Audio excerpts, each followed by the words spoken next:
What's up again guys, and welcome back to our YouTube channel or mini vlogs for the Facebook and YouTube. Today we're going to clean the fish named Budlisan. Budlisan, also known as threadfin. Tribali is a species of fish found in tropical waters, particularly in the Philippines and Southeast Asia. In the Philippines, Budlisan is considered a delicacy and is commonly served like grilled with salt and vinegar, fried with garlic and chili. Mostly common use for budlisan is sinigang or a soap sore, and also entinola or a ginger-based stew. Have you tried budlisan fish before? If not, watch on my video on how to prepare the budlisan fish. Noon ay magtatagalog naman tayo kasi nahihirapan na ako mag-English ng mataas. Ang ginawa natin ay nilinisan natin yung isda at tinanggal natin yung hasak pati yung mga lamang loob niya. Sa dami ng pwedeng gamitin ng budlisan fish ay napag-isip-isip ko kung ano. Kaya ang gagawin ko ngayon ay magluluto ako ng paksiw.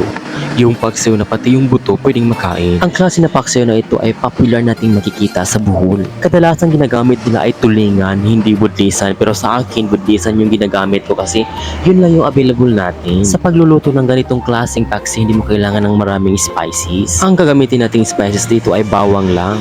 At saka, lagyan mo ito ng maraming suka, depende kung anong suka ang gagamitin mo. Sa paglalagay ng asin dito, nagdidepende kung anong klase at anong dami. Sa ganito karaming isda, 3 kutsarang nilagay kong asin para manuot sa laman hanggang buto yung lasa. Ito lang naman ang kauna-unahang ginagawa ko sa pagluluto ng paksiw. Sa pagluluto ng ganitong paksiw, hindi kailangan malakas yung apoy natin. Sa paglalagay ng suka, kailangan nakalibel sa mga isda. Ang suka ang gagamitin natin sa pagluluto ng mga isda. Sa sobrang sarap nito ay talagang makakalimutan mo yung pangalan mo. Or di kaya ay pati yung jowa mo. Isa sa mga paborito kong ulam ay ang paksiw.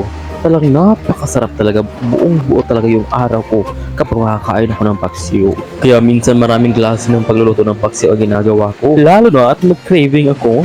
Talaga naman, oo. Kaya ano pang hinihintay mo? Huwag ka na patumpik-tumpik pakrakraka. Gumawa ka ng sarili mong paksiw. Talagang napakasarap ang ganitong klaseng paksiw. Kaya kayong lahat abang-abang kayo sa mga bago nating video kasi marami pa tayong gagawing pagluluto. Marami kayong matutunan sa aking pagluluto na talagang simple lang at lutong bahay lang yung ginagawa natin. Kaya huwag mong kalimutan mag-subscribe sa aking mga video sa aking channel at nang sa ganun ay ma-update kayo sa mga bago nating video na gagawin.